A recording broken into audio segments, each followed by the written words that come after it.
Fabien Richard, directeur associé d'Axis Consultant. Je suis un des animateurs des practices finance, achat et RPA au sein du cabinet. Donc, moi, c'est Yanis Kobzi, donc je suis manager chez Axis Consultant, au sein de la BU Finance et Performance Management. Donc, je m'intéresse activement au sujet RPA et interviens sur les sujets autour de l'RPA depuis bientôt 2 ans. Ici Benoît Gaujon, bonjour à tous. Nous sommes aujourd'hui une quarantaine et en croissance rapide dans le sujet dont nous parlerons au cours de cette session. Merci à Axis de nous accueillir pour partager avec vous notre corps d'expérience sur le sujet, en particulier sur le marché français. Donc, je vous remercie de votre présence à tous sur ce webinaire. Nous allons partager avec vous nos retours d'expérience sur la RPA, donc la Robotic Process Automation. Ça fait 2 ans en France qu'il y a des expérimentations. Donc aujourd'hui, les sociétés se sont lancées ou se lancent dans des déploiements à l'échelle, dans des déploiements en masse de robots. Nous allons effectuer un premier bilan. La présentation va se structurer en 4 parties. Un premier temps présenté par Yanis pour définir le concept de l'RPA et présenter ses apports. Un deuxième temps présenté par moi-même pour resituer la RPA dans le contexte de la transformation des entreprises et plus particulièrement de la transformation digitale. Un troisième temps présenté par Benoît pour illustrer les cas d'usage et montrer ce que recouvre la mise en œuvre d'une solution type RPA en l'illustrant via la solution UiPath. Et pour conclure, Yanis présentera une synthèse des 12 facteurs clés de succès à la mise en œuvre de la RPA et je finirai sur 5 enseignements à retenir.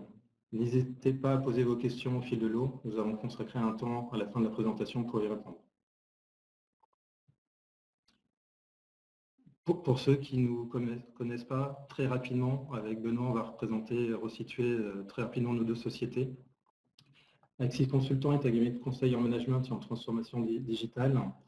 Nous intervenons sur 3 domaines métiers, la partie achat, la partie finance, le digital marketing et le commerce.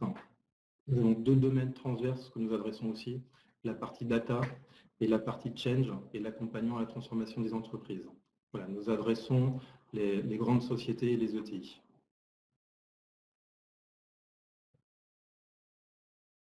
Alors, UiPath, nous sommes une entreprise qui a été créée en 2005 et qui est en très forte croissance depuis 2015. Et nous sommes aujourd'hui 2000 employés, donc plus d'une quarantaine en France, bientôt 70 présents sur le territoire avec vous. Et nous avons 2000 clients dans le monde, présents dans 25 pays. Et nous sommes basés sur un modèle d'open source, de communauté, d'éducation gratuite, qui permet à tout utilisateur privé ou d'entreprise de découvrir notre technologie, voire d'essayer la technologie, et pour ensuite discuter avec nous et nos partenaires comme Axis du modèle de déploiement et de pertinence de cette technologie. Merci Benoît. En première partie, du coup, avant de rentrer dans le détail au cœur du sujet du jour, on va prendre quelques minutes pour partager tous ensemble une définition commune de ce que c'est la RPA. On partira ainsi sur une même base pour le déroulement de ce webinaire. En quelques mots, la RPA consiste à mettre en place des robots logiciels reproduisant les actions de l'humain et ce pour prendre en charge et exécuter une partie des tâches d'un processus métier. Donc, les solutions RPA, ce sont des boîtes à outils qui peuvent interagir avec l'ensemble des applications qui sont déployées en entreprise, autant bureautique, décisionnel, système de gestion de type ERP, CRM, portail web, etc. Des GEL, donc tout ce qui est déployé en entreprise. Donc, elles sont de ce fait transverses au sein de la société, donc c'est-à-dire qu'on peut potentiellement robotiser des processus dans l'ensemble des fonctions d'entreprise, finance, achat, ressources humaines, avec plus ou moins de maturité, donc on abordera un peu plus tard. Et c'est pour ça qu'on dit que ces applications sont trans-applications et transfonctionnelles. Donc concrètement, qu'est-ce que ça signifie? Que font les robots? Donc, en clair, cela peut se résumer à naviguer dans les applications, donc cliquer, saisir, valider, rechercher. En soi, cela permet de collecter, transformer, stocker si besoin et restituer l'information. Donc, si nous devons faire un parallèle avec le côté humain, avec l'être humain, on peut considérer que c'est une capacité à faire, donc c'est des bras, des muscles, et non pas le cerveau, donc qui lui viendra un peu plus tard avec des solutions d'automatisation dites intelligentes. Quels sont les processus donc, qui sont éligibles, donc, qui peuvent, auxquels on peut appliquer la RPA? Donc il y en a pas mal, enfin, il y a un large panel, mais il faut quand même qu'ils répondent à un minimum de critères d'éligibilité. Donc, qu'ils exécutent des tâches manuelles répétitives, effectivement, on ne va pas s'intéresser à quelque chose qui est déjà bien automatisé ou qui n'arrive pas souvent, il y a une fréquence semestrielle ou trimestrielle pour les gens s'y intéresser, basée sur des règles standardisées au sens normé, donc exploitable. Contenant peu d'exceptions, effectivement, on va commencer d'abord par s'assurer que le processus qu'on veut robotiser est nominal, que le processus, le cas nominal, va couvrir 80% des cas. Donc le processus doit manipuler en entrée des données qui sont structurées, standards, exploitables par le robot, pouvant être lisibles de manière électronique.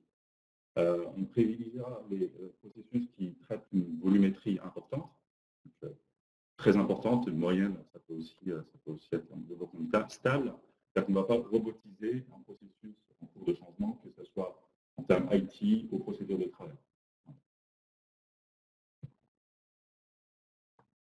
Donc, les apports de la RPA, effectivement, qu'est-ce que apporte la RPA? Au tout début, il est vrai que l'axe majeur, l'objectif principal de la RPA, était la réduction des coûts opérationnels liés à l'exécution des processus.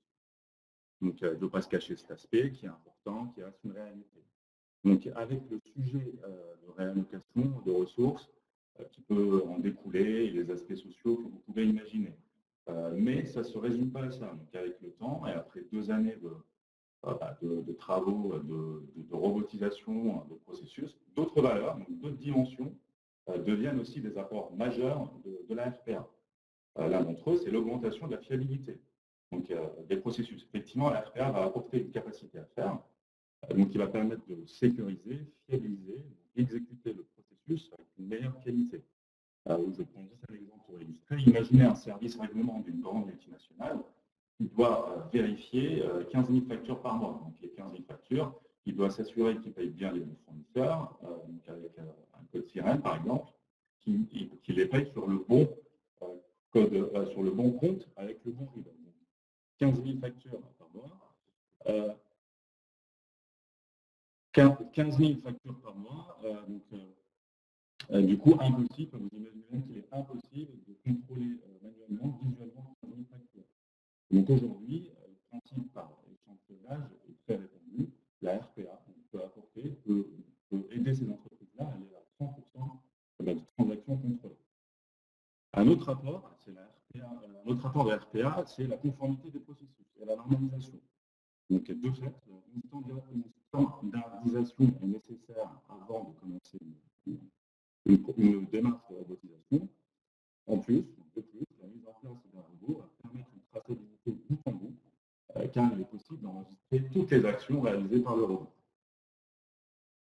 Donc, cela a dégagé une action, va revaloriser, resituer l'action de l'être humain, réaffecté, c'est-à-dire qu'on réallouera le temps qu'on dégage et gagner grâce à la RPA à des actions à forte valeur ajoutée. On réduira le temps passé à traiter de la volumétrie et des cas censés être traités automatiquement. On se concentrera sur les exceptions. Et enfin, notre aspect important, c'est qu'on réinternalisera, ou en tout cas, on ne pensera plus forcément à l'externalisation avec un robot déployé, car les tâches qu'on externalise sont souvent des tâches répétitives traitant beaucoup de volumétrie. Alors, quelques chiffres, s'il en fallait, pour vous convaincre que la RPA n'est pas un effet de mode, mais une vraie tendance de fond en entreprise. Donc, entre 40 et 75% d'augmentation de la productivité sur l'automatisation des tâches administratives, répétitives administratives.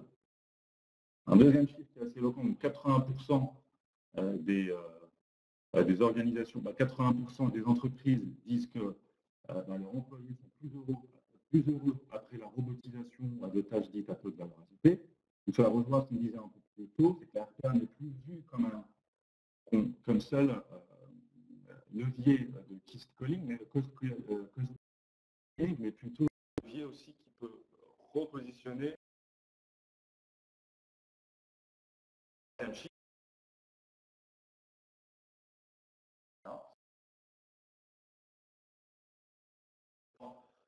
cette masse globale. Donc on sera entre 200 000 et 300 000 robots en France, donc un chantier d'envergure, des robots à créer, développer et à maintenir.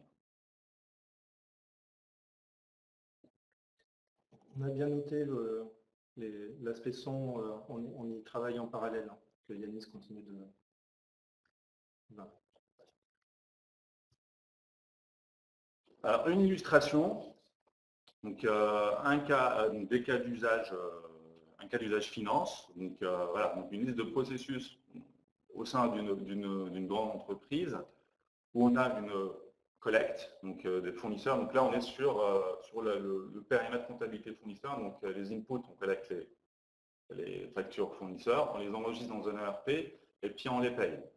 Donc un certain nombre de use cases étaient éligibles, donc à l'aide d'une méthodologie qui permet de passer ces processus dans cette matrice d'éligibilité. Et c'est une manière de restituer donc, le résultat qui va nous donner la complexité donc, de réalisation avec les gains potentiellement apportés par la RPA. Avec un mix des deux, on pourra prioriser les processus par lesquels on doit commencer. Un exemple très concret donc, de l'un des processus qu'on a vu précédemment. Donc, voilà, vous voyez à gauche donc, les processus existants donc, qui est exécuté aujourd'hui par des collaborateurs, par des opérateurs humains. Donc, se connecter à un ERP, chercher l'information, des factures, aller comparer ce que j'ai sur ma facture. Donc, je reprends le même cas que j'ai cité tout à l'heure, c'est-à-dire comparer ma facture, donc le contenu de ma facture, son code fournisseur, son sirène et son RIB, avec ce que j'ai, avec ce qu'il y a dans le système de gestion qui est l'ERP, et dire est-ce que je suis cohérent, et du coup si j'ai le même RIB, je laisse passer la facture. Si je n'ai pas le même RIB par exemple, je bloque la facture pour ne pas la payer dans le cycle de paiement qui arrive à l'échéance. Donc à droite, les boîtes en bleu, donc les actions en bleu sont les actions qui étaient prises en charge par le robot. On voit bien qu'il y a une intégration entre les actions du robot dans le processus, donc avec l'être humain, avec le collaborateur qui garde la possibilité, le contrôle, comme on est sur un processus qui est quand même sensible, donc le paiement et puis le début de processus. Donc cette robotisation a permis de diviser par 9 du coup, le temps de traitement d'une facture, donc aller contrôler, ouvrir les images des factures, contrôler avec ce qu'il y a, avec les informations qui sont dans le RP, l'exclure s'il n'y a pas de cohérence. Donc le robot fait cela en moins de 2 minutes au lieu de 18 minutes initiales. Donc on couvrait, ce que je disais tout à l'heure, par échantillonnage, on couvrait 45% des factures qui étaient contrôlées. Donc là, le robot va permettre d'étendre cette capacité de contrôle pour s'approcher des 100% de factures contrôlées. Et puis, une troisième dimension qui est la fiabilité, c'est-à-dire que le robot, à partir du moment où il connaît les règles, il ne se trompe pas, contrairement à l'œil humain, où là, il y a des possibilités d'erreur. Donc là, le robot, il a 100% de précision. Il me paraît intéressant de resituer le contexte de l'ERPA dans un contexte un peu plus global de transformation d'entreprise et notamment de sa composante transformation digitale. Donc là, on peut le voir sous deux prismes, sous une vision excellence opérationnelle ou bien sous une vision plus technologique. Donc on voit qu'effectivement, aujourd'hui, on est bien dans le temps de la RPA. Donc si on reprend la partie excellence opérationnelle, on a vu qu'il y a eu les grands temps sur les fonctions support, de la mise en place de RP, la mise en place de centres de services partagés, les pratiques d'amélioration continue avec le Lean Management, le Lean Six Sigma. Aujourd'hui, véritablement, le levier qui contribue à l'excellence opérationnelle, c'est les RPA. Si on se positionne sur une vision technologique, on voit qu'il y a eu 6 grandes aires. On peut positionner 6 grandes aires avant la RPA. Mais globalement, tout ce que ça amène en termes de points de convergence, c'est que quand ces nouvelles technologies sont apparues, toutes les entreprises se l'accaparent. Et ces technologies ont apporté des nouveaux usages qui n'étaient pas possibles de faire sans cette technologie-là. Donc voilà, donc aujourd'hui, on voit bien que l'RPA apporte un nouveau potentiel et prépare l'avenir, effectivement, vis-à-vis d'autres technologies qui sont plus émergentes et un peu moins matures autour de l'intelligence artificielle.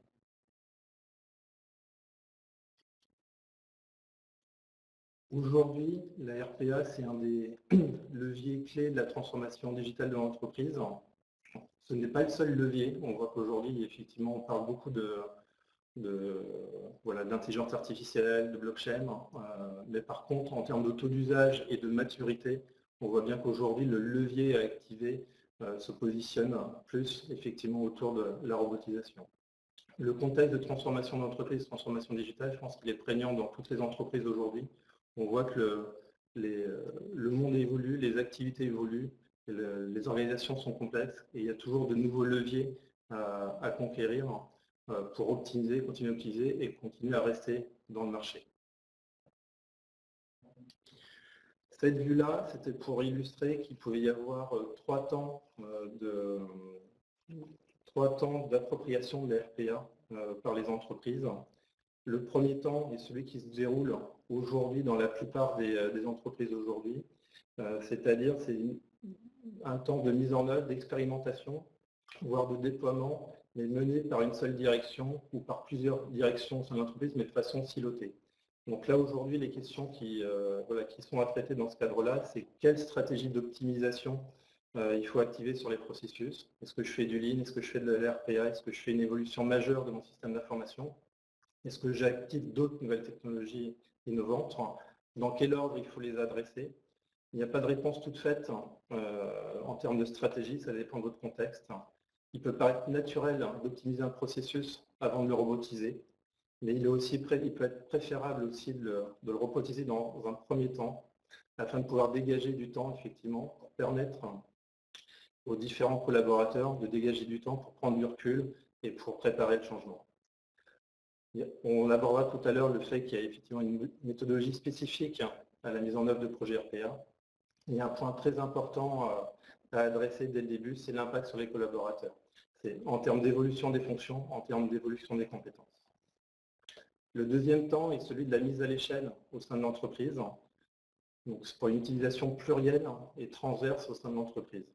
La question principale qu'on voudrait adresser là aujourd'hui, c'est la notion de gouvernance sur la mise en œuvre de la RPA. Il peut y avoir différents objectifs, différentes stratégies de gouvernance. Elle peut changer dans le temps. Elle peut impliquer de nombreux acteurs. Donc les acteurs métiers, les différentes directions métiers, les acteurs IT, des process owners, des product owners, des directions innovation, des directions d'organisation. Ça peut faire apparaître aussi des nouveaux métiers dans l'entreprise, parce que ce sont des sujets, effectivement, des problématiques qui doivent être adressées de façon transverse dans l'entreprise. Le troisième temps, c'est celui de l'appropriation, de considérer la vision finalement des solutions RPA comme un intégrateur et un orchestrateur des services portés par les autres technologies, qu'elles soient anciennes ou qu'elles soient nouvelles et qu'elles soient effectivement aussi celles de demain. Donc Benoît pourra l'illustrer tout à l'heure en quoi lui passe et y répond. Les deuxième et troisième temps doivent être plutôt appréhendés et anticipés par les entreprises.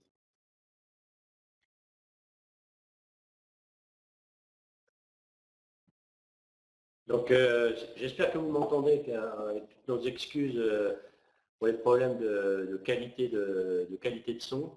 Donc effectivement, le succès de cette technologie qui n'a pas été anticipé ni par SAP, ni par Microsoft, ni par IBM, ni par Oracle, et qu'au bout du compte, l'alliage d'un certain nombre de savoir-faire permet de combler des lacunes dans tout le spectre technologique existant. Et ça, c'est la première chose. Donc finalement, dans une première étape, on peut se dire ce n'est que du bridging, c'est du tactique, mais nous verrons et nous voyons actuellement avec les clients qui utilisent cette démarche que ça va bien entendu beaucoup plus loin que ça. La deuxième raison du succès de cette technologie, c'est que c'est une technologie non intrusive. Vous pouvez régler des automatisations de processus ou des petits blocs ou des choses un peu plus sophistiquées sans perturber du tout le système d'information existant parce que vous utilisez les API qui sont existantes, vous substituez à l'utilisateur tout simplement comme si vous étiez un PC virtuel et donc il n'y a pas à redévelopper de choses. Les choses à redévelopper, bien entendu pour les gens de l'informatique, c'est de mettre en place les bonnes infrastructures et de valider avec nous et nos partenaires un certain nombre de sujets comme les règles d'authentification, la sécurité. Maintenant, si on regarde les cas d'usage, toutes les entreprises et ça peut démarrer à très très bas, on peut démarrer dans un cabinet d'experts comptables avec 5 employés jusqu'à aller dans les entreprises avec 500 000 employés. Dans toutes les organisations, nous rencontrons en tout état de cause deux familles de sujets qui s'appliquent. Le premier sujet, c'est finance, comptabilité, achat, qui sont des disciplines dans lesquelles, comme on l'a vu sur l'exemple précédent, il y a souvent des doubles saisies, souvent des formats de données divers et variés, souvent des documents à regarder et autres. Et donc, il y a beaucoup de cas de figure et de succès autour de cette discipline. La deuxième discipline transverse dans toutes les organisations, c'est autour des ressources humaines. Typiquement, vous avez beaucoup d'entreprises qui ont des systèmes séparés entre déclaration de maladie, déclaration de congés payés et paie. La connexion entre les trois est très rarement ou très difficile à faire de manière assez étonnante, mais nous avons pas mal de clients qui travaillent sur ces sujets. De la même manière, dans le recrutement ou dans la séparation des gens, il y a, en fonction des lois en vigueur, énormément de documents à aller chercher. Le robot peut vraiment fluidifier et faciliter le travail, puisque quand vous parlez des gens des ressources humaines, elles travaillent dans les RH pour faire de la RH, elles font 75% d'administratif, il y a 25% de RH, et elles, ce qu'elles veulent, c'est faire du RH, donc c'est un outillage majeur.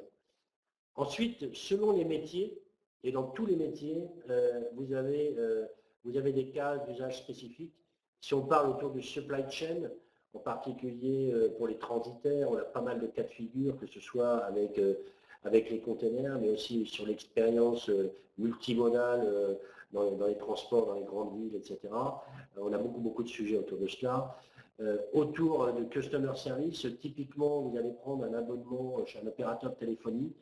Vous vous apercevez que dans la boutique téléphonique ou si vous êtes en call, votre opérateur passe 80% de son temps à faire des saisies ou retaper des données sur des claviers d'ordinateur et 20% du temps avec vous. On a plusieurs exemples dans lesquels on a inversé ce 80-20 en 20-80 grâce à l'utilisation intelligente de robots pour éviter les doubles saisies des opérateurs. Et ensuite, bien entendu, il y a toute une discipline dans laquelle on ne rentrera pas dans le détail aujourd'hui, autour de l'informatique, sur des zones, je dirais, des shadow areas, des zones sombres dans lesquelles l'informatique n'a pas su traiter les problèmes. J'illustre avec deux cas de figure. Accélération phénoménale des temps de test. Et deuxième cas de figure, automatisation d'un certain nombre de règles, en particulier sur les droits d'accès et sur les habilitations. Alors, des cas d'usage multiples, comme je viens de vous le dire, il y a beaucoup d'études. Ici, on a du McKinsey, on a d'autres études qui démontrent que selon ce dont on parle, l'état actuel de l'art nous permet de traiter très bien beaucoup de choses, mais ne permet pas de traiter tout. Donc, ce qui est écrit à droite, et quand vous recevrez de la part d'Axis une copie de ce dont nous parlons aujourd'hui, vous verrez qu'il y a des cas de figure beaucoup plus faciles à traiter que d'autres. Et pour l'adoption de la technologie, n'hésitez pas, il n'y a pas de honte, et c'est comme ça qu'on travaille dans beaucoup d'organisations. C'est prenons les sujets entre guillemets pénibles au quotidien pour les employés de l'entreprise qui ont de la volumétrie et avec lesquels vous pouvez déjà faire des gains très significatifs. Comme ça, vous avez l'adoption à la fois de l'usage, à la fois technologique, à la fois technique, etc. De ce sujet. Donc ça, c'est une première phase de vie. Et cette première phase qui dure quelques mois permet de mettre en place les bons fondamentaux pour avoir une ambition qui va plus loin et identifier et valider les sujets qui sont concernés et traitables par les RPA. Donc le travail d'amont, de compréhension et autres est très important. Maintenant, je ne vous cache pas qu'il y a beaucoup d'entreprises en Europe, dont certaines en France, qui sont en train d'étudier la question du point de vue stratégique, de dire est-ce que je vais donner un robot autonome pour chacun ou pour des centaines, voire des milliers de mes collaborateurs, pour qu'ils gagnent une liberté de travail. Alors, ça peut paraître révolutionnaire, ça ne l'est pas du tout. Il y a 20 ans, on a donné des PC à tout le monde dans les entreprises. Il y a 10 ans, on a donné des téléphones portables à tout le monde dans les entreprises. L'adoption des technologies par les gens dans ce monde actuel est très très rapide. Et nous travaillons sur ces sujets et travaillons avec des clients sur des projets pilotes de cette nature. Alors, quand on parle de robots, on ne va pas parler beaucoup de technologie ici, mais finalement, il y a deux familles de robots. Alors, volontairement dans le vocabulaire, on parle de robots ou d'assistants qui sont ce qu'on appelle attended. C'est-à-dire que le robot, dans ce cas-là, et là c'est à droite du slide, le robot attended, c'est celui qui est sur le PC d'un utilisateur. C'est l'utilisateur qui décide, qu'il enclenche le processus, et donc il va déléguer à son robot des tâches qu'il va traiter pour l'utilisateur. Typiquement, vous êtes en train de traiter un dossier de prêt dans une banque, vous avez 17 documents obligatoires dans le cadre d'un prêt pour une entreprise. Les 17 documents, ça veut dire qu'il y a 16 recherches à faire sur Internet, auprès d'Infogreffe, auprès du tribunal de commerce, auprès etc., etc. Ça, c'est un travail de recherche sur le web que les gens font manuellement aujourd'hui la plupart du temps. C'est une perte de temps et il a 1 heure pour traiter son dossier. Il passe 40 minutes à aller faire de la recherche web, 20 minutes pour faire son métier, en utilisant la technique avec le robot. Le robot, en moins de 10 minutes, il a fait le job et il a 50 minutes pour traiter son dossier. C'est une illustration absolument critique qui est réplicable dans beaucoup de domaines, qui explique que les utilisateurs à qui on met des assistants robots, entre guillemets, ont un niveau de satisfaction très élevé parce que les tâches, entre guillemets, de bas de gamme sont déléguées au robot qui est leur esclave, puisque c'est lui qui le déclenche à partir de son PC et c'est lui qui décide quand est-ce qu'il a besoin du robot ou pas du robot. C'est la première catégorie de robots. La deuxième catégorie de robots, c'est que vous avez, comme nous travaillons avec une entreprise de transport là-dessus, des robots qu'on appelle unattended, donc qui travaillent exactement de la même manière que le robot sur votre PC, à part qu'il est sur un cloud ou sur une ferme de serveurs. On travaille avec une belle entreprise de transport française à un rayonnement européen actuellement, pour laquelle ils ont toujours de nouveaux fournisseurs, de nouveaux transitaires, etc. Ils ont une certification pour des questions de logistique, mais aussi financières et réglementaires de tout nouveau fournisseur qui envoient des documents un peu préformatés. Donc, ils reçoivent des PDF ou des mails. Le robot sait reconnaître les bons éléments à travers ça et va le charger dans SAP et dit si on peut agréer ou pas ce transitaire. Si ce n'est pas le cas, ça remonte vers une personne en charge de l'agrémentation logistique qui entérine ou pas ce que le robot a dit. On est toujours avec des robots, donc le robot ne fait qu'une exécution. La décision finale est toujours dans les mains de l'être humain, sauf si vous avez des robots. Quand j'ai un compte, comme dans une banque, le solde est positif, donc il peut retirer de l'argent. Ou il a le droit à un solde négatif de temps, il peut retirer jusqu'à cette somme-là. Donc le robot ne fait qu'exécuter ce que vous lui avez demandé de faire. Le robot, ce n'est pas un robot intelligent qui décide à votre place. C'est vous qui décidez. Alors pour faire tourner tout ceci, vous avez tout à fait à gauche ce qu'on appelle un studio. Un studio, c'est un environnement logiciel de développement qui a un spectre très large, c'est-à-dire qu'on a des clients qui ont des gens qui avant savaient faire des macros Excel de même dans leur bureau, qui utilisent le robot pour automatiser certains processus. Après, on valide assez souvent, en particulier dans les grandes organisations, avec des gens d'un centre de compétences, dont on va parler tout à l'heure, si c'est conforme ou pas aux règles de sécurité et autres. Donc on développe sur un studio, des gens peuvent avoir des studios eux-mêmes, on leur partage des studios. Et ensuite, vous avez l'orchestrateur, c'est le chef d'orchestre.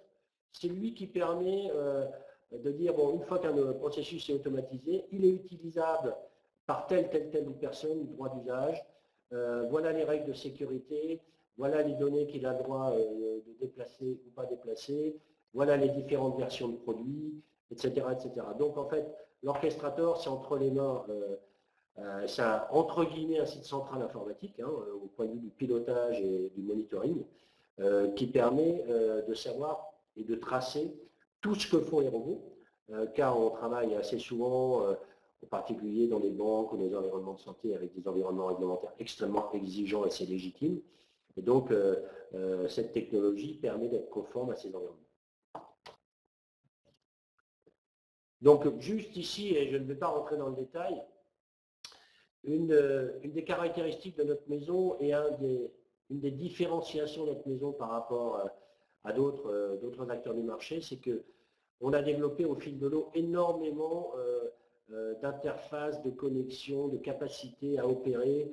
Vous voulez travailler avec un vieux Citrix, vous voulez travailler avec un 3270, vous voulez travailler avec un S400, vous voulez travailler avec du .NET, vous voulez travailler avec beaucoup de choses, vous voulez travailler avec de l'API, vous voulez travailler avec du SAP, du Oracle, de l'Azure, etc. On a des connecteurs et des câblages, et dans certains cas plus rapprochés, avec quasiment tous les acteurs du marché. Ce qui fait que nos clients, lorsqu'ils testent notre technologie, n'ont pas à perdre de temps à aller développer un API ou faire des choses comme ça. Ceci est déjà inclus dans le dispositif et quand vous avez un petit problème, vous allez sur la communauté ouverte, vous avez 12 000 personnes sur la communauté ouverte. Je cite des chiffres qui sont peut-être déjà dépassés de loin. Et donc, assez souvent, vous avez des réponses. Donc, si vous voulez, c'est un écosystème dans lequel tout le monde parle avec tout le monde. Et ceci explique cela, à savoir, c'est un melting pot, une gare de triage qui permet de faire beaucoup de choses. Ça, c'est la base de la techno qui embarque beaucoup d'autres aspects, bien entendu. Donc en fait, nous, notre plan de marche par rapport à toute cette mécanique, c'est d'être capable, et nous sommes déjà en train de travailler, nous travaillons avec des très grands groupes du CAC 40, dont 2 d'entre eux au niveau mondial, donc qui ont des dizaines, voire des centaines de robots, qui ont des dizaines, voire des centaines de processus automatisés ou en cours d'automatisation. Et donc, notre devoir, c'est d'être capable d'aller très large. Et notre orchestrateur, dont je vous ai parlé tout à l'heure, est capable de gérer jusqu'à 10 000 robots pour vous donner un ordre de grandeur. 10 000 robots, c'est ce qu'a par exemple Sumitomo Bank au Japon. On travaille beaucoup sur la sécurité et on a été retenu par la NASA parce que nous avons passé tous les tests de sécurité pour la NASA. Toutes les banques, organismes exigeants avec lesquels nous travaillons sur la sécurité, on passe. Et ensuite, nous, notre chemin, c'est de plus en plus faire des robots qui sont très faciles d'utilisation pour les utilisateurs, qu'ils soient dans le domaine technologique ou pas, facilité d'usage et enrichir notre écosystème avec tout. Bon, la manière dont on engage ensemble avec nos partenaires, et nous travaillons avec Axis sur de nombreux projets actuellement, chez plusieurs comptes du CAC 40, on démontre ensemble, après avoir bien réfléchi à les deux, 3 ou 4 processus candidats pour démontrer quelque chose, on le démontre ensemble. Le coût technologique est gratuit. Et ensuite, vous menez un premier projet avec vous-même, votre partenaire et nous-mêmes. Et à partir de ce premier projet, on en tire des enseignements pour dire quel est le plan de marche, quels sont les domaines d'application ou pas de cette technologie dans notre entreprise. Et quand vous rentrez dans une volumétrie un peu plus importante, on aide nos clients et nos partenaires, car on a une pratique en la matière qui est reconnue, sur un centre d'excellence qui est l'alliage à la fois des savoirs métiers, à la fois du développement, à la fois de la sécurité, à la fois de l'informatique, pour mettre tout ceci en place. C'est un sujet de discussion actuel avec de nombreux acteurs, de nombreux grands comptes, car une fois qu'ils ont passé la première phase, ils savent que cette technologie est destinée à se déployer de manière significative, et donc mettre en place une compétence à l'intérieur de l'entreprise est assez important. Point important aussi, un des succès ici, c'est que j'ai un cas de figure récent où un client voulait faire un développement classique, c'était 9 mois, 900 000 euros. Il a regardé cette technologie avec notre partenaire et c'était 9 semaines, 90 000 euros. Donc vous avez des gains vraiment importants et le plus important, c'est le gain de temps et l'agilité. Si c'est trop long d'aller faire l'automatisation processus, n'en faites pas. Soit on sait faire vite, ça veut dire qu'il y a de la pertinence, soit on commence à rentrer dans redévelopper de l'informatique avec les méthodes Agileo, ça veut dire que ce n'est pas le jour ou le moment de faire l'automatisation. Donc utilisez-le uniquement quand ça vous donne de l'agilité rapide. Donc rapidement, on a abordé pas mal de sujets, mais partageons quelques facteurs clés de succès. La liste n'est pas exhaustive, mais on recense ici ce qui nous paraît important. Donc première étape, commencer par vraiment sensibiliser, démocratiser, voire démystifier ce sujet, et désamorcer donc les freins qui s'organisent. Parfois, ça peut arriver, donc ils peuvent apparaître très rapidement. On va vous dire, dès que vous mettez le sujet RPA sur la table, on a déjà fait des efforts de réduction de TP, on a fait des projets d'optimisation, on a déjà des CSP en place, on sort à peine d'un projet IT. Donc vous allez avoir plein de raisons comme ça que vous allez avoir dès que vous allez mettre ce sujet sur le tapis. Donc prenez le temps d'expliquer à la ligne managériale dans un premier temps, avec ce qu'apporte la RPA en plus. Deuxième aspect important, sensibiliser les métiers aux aux critères d'éligibilité. Donc au moment où vous vous lancerez, ça va être votre première source de cas d'usage. Donc c'est eux qui vont vraiment, quand vous chercherez des cas, des use cases à mettre très rapidement en place pour démontrer justement l'apport, eux, c'est mieux placé pour trouver des cas et vous aider à vous lancer comme il se doit. Donc, troisième étape, impliquer et aller sur le terrain, toujours confronter une idée de robotisation à la réalité du terrain.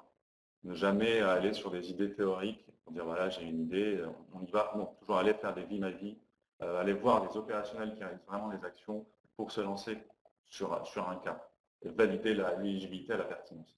Donc, deuxième étape, donc expérimenter et déployer, donc ce qu'on se disait à l'instant, commencer par favoriser un use case qui va maximiser les gains avec un effort de robotisation qui est, lui, minimum.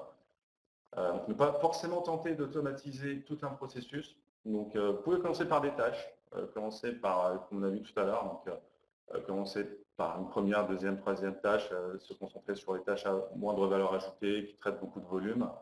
Donc, ce qui m'amène au point suivant, donc penser, ça c'est extrêmement important, la complémentarité entre le robot et le collaborateur, à quel moment le robot s'arrête, à quel moment il reprend l'action, comment ça s'intègre dans un processus qui existe déjà et qui est bien rodé. Donc penser à la fluidité entre les robots et les collaborateurs qui interviennent sur le processus.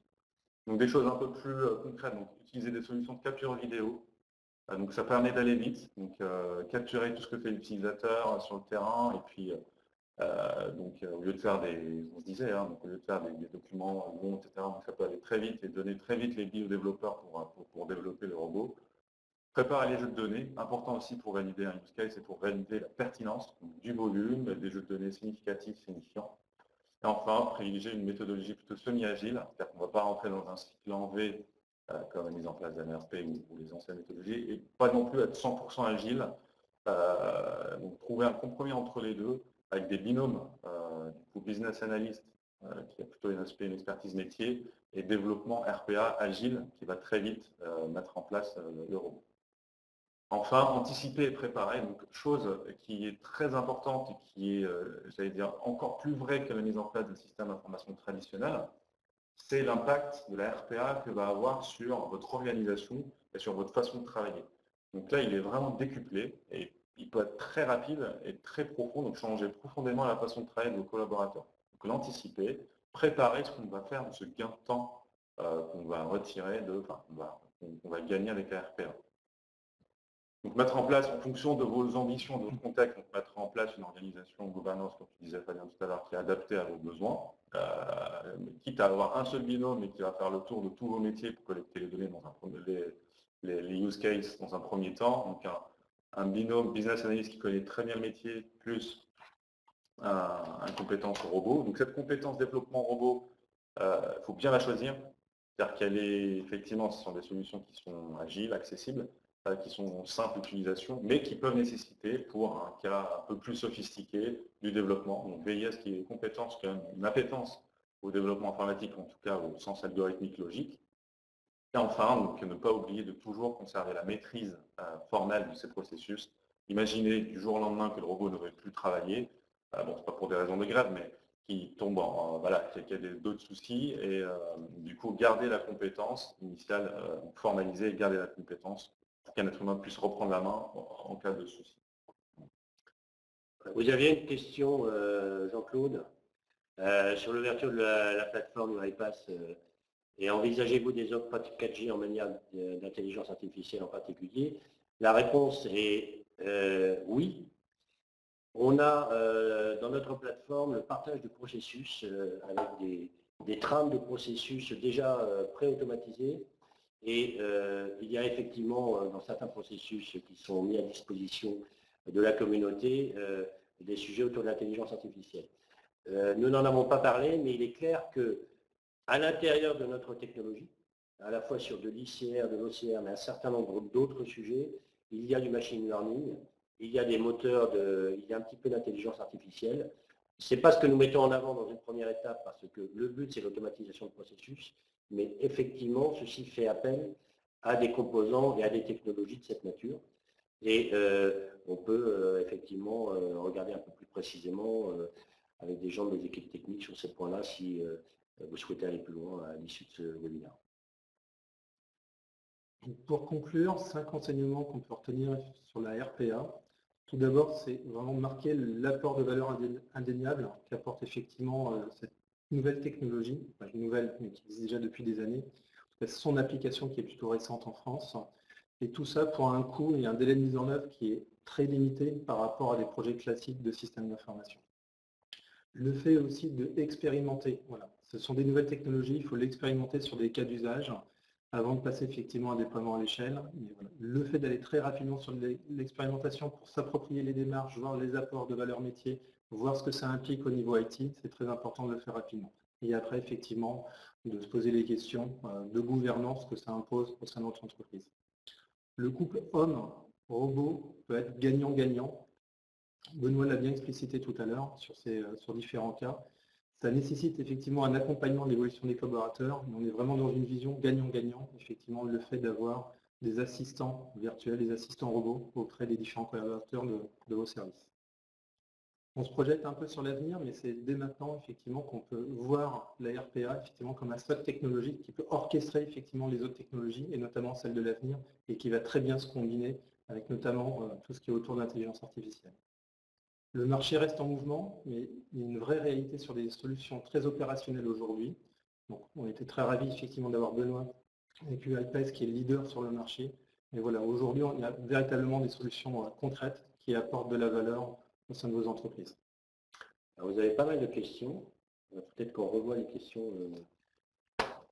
Alors, une question sur la taille critique. Bon, et il y avait d'autres questions par an. Désolé pour ceux qui ont posé des questions par an. Mais sur la taille critique, comme je disais, les clients que nous avons, je crois que la plus petite structure aujourd'hui a moins de 100 personnes en France, et c'est un point absolument clé.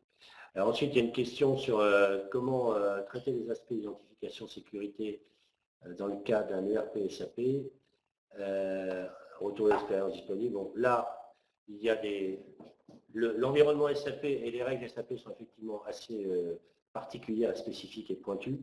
On a beaucoup de clients SAP qui utilisent notre technologie, et nous dialoguons et coopérons avec SAP. Et pour ce point-là, moi je ne sais pas vous répondre de manière précise comment ça fonctionne, mais si vous avez la question, j'ai des gens de nos équipes techniques en France qui savent absolument traiter cette question-là. Il y avait une autre question sur le versionning, je pense, que vous pouvez remonter dans le... maintenance, question pilotage, maintenance technique des RPA de l'entreprise, organisation centrale ou décentralisée dans les organisations. C'est une excellente question. Alors, en fait, vous avez un orchestrateur qui peut être, lui, multitenant. Donc, si vous êtes dans une organisation que je qualifierais de monolithique, donc un seul modèle économique, le même rôle, des processus qui peuvent être transverses, donc, qui peuvent aller partout, hein, comme dans une banque de détails, par exemple, la recommandation, ce n'est pas propre au RPA, c'est propre à vos systèmes d'information, elle doit être centralisée. Ça, il faut avoir le contrôle et la conformité de manière centralisée si c'est le modèle d'organisation de notre entreprise. On a des groupes français de tailles diverses et variées qui ont plusieurs pôles dans l'organisation et qui ont même des comptes d'exploitation indépendants et des lignes de management indépendants. Donc, dans ce cas-là, on a assez souvent, on est en discussion avec plusieurs entreprises et on a des exemples de plusieurs entreprises qui ont fait plusieurs centres de compétences, un pour ma division A, l'autre division B, l'autre division C. Néanmoins, ce que l'on constate et ce que l'on est en train de voir avec plusieurs de nos clients de ce type d'organisation, c'est que même s'il y a une autonomie, agilité, etc., locale, division A, B et C, il y a souvent une informatique un peu centrale, il y a un certain nombre de gens, et ils récapitulent ou ils regroupent, ou ils communiquent entre eux dans un écosystème pour tirer les enseignements à droite, à gauche de cette technologie, pour que ça puisse bénéficier à tous. Voilà. Il y avait une question sur la maintenance aussi, je crois, non? Si tu peux remonter. Non, c'est bon, était lié. Non, c'est bon. Alors, sur la maintenance, la maintenance technique est encore un point plus précis, c'est-à-dire que effectivement, nous sommes dans des technologies qui sont récentes, donc qui ont des versions assez régulières. Hein. Même Salesforce fait une version tous les trimestres. Nous, on fait une version majeure, en gros, tous les 6 mois, et une version intermédiaire tous les 3 mois. En fait, la maintenance est un sujet sur lequel on travaille dans les centres de compétences avec nos clients à partir du moment où j'ai un grand volume de robots, puisque comme tout passage d'une version à une autre, il y a une anticipation nécessaire et il y a un pré-câblage nécessaire. Et donc, tout dépend de la complexité des processus que vous touchez. Si les processus sur lesquels vous touchez ont beaucoup de connexions à droite à gauche, l'étape de maintenance doit être mieux préparée que si c'est rudimentaire. Voilà. Mais ce sont des sujets pour lesquels nos équipes techniques sont formées, sont spécialisées et discutent avec nos clients pour vous aider à mettre en place la bonne gouvernance sur ces domaines. On voit bien que la gouvernance était bien un point central et effectivement on voit bien des approches qui sont sur de la transformation de fonction directement par une direction métier ou soit abordées de façon beaucoup plus transversale au niveau de l'entreprise sur la transformation digitale globale de l'entreprise. Voilà, donc effectivement la question de la gouvernance est vraiment clé et comme on disait tout à l'heure, elle peut évoluer dans le temps et ce qui est important c'est vraiment d'aller sur des expérimentations pour ceux qui ne l'ont pas fait à ce stade. Pour apporter une précision sur la question de Viviane sur les comptes SAP, peut-être en attendant une réponse technique beaucoup plus poussée, c'est qu'on peut très bien imaginer que le robot ait ses propres identifiants. Donc, quand il se connecte à SAP, il est identifié en tant que tel, en tant qu'un robot, et toutes les actions qu'il fait sont tracées. Et du coup, il y a des pistes d'audit. Donc, pour des audits de SAP, on sait si c'est un collaborateur ou si c'est le robot qui a réalisé des actions. Il faut regarder un peu au cas par cas quand même. Sur un processus où il n'est pas intrusif, où je me connecte à ça pour faire des choses, on peut très bien imaginer un user qui est dédié au robot. C'est ce qu'on voit chez certains de nos clients. Merci à tous pour votre participation. N'hésitez pas, on laisse effectivement nos coordonnées avec Benoît et Yanis. On est disponible effectivement pour répondre à vos questions si vous en avez qui viennent après le webinaire ou pour effectivement approfondir certains sujets avec vous. Merci à Benoît. De rien, avec plaisir. Merci beaucoup.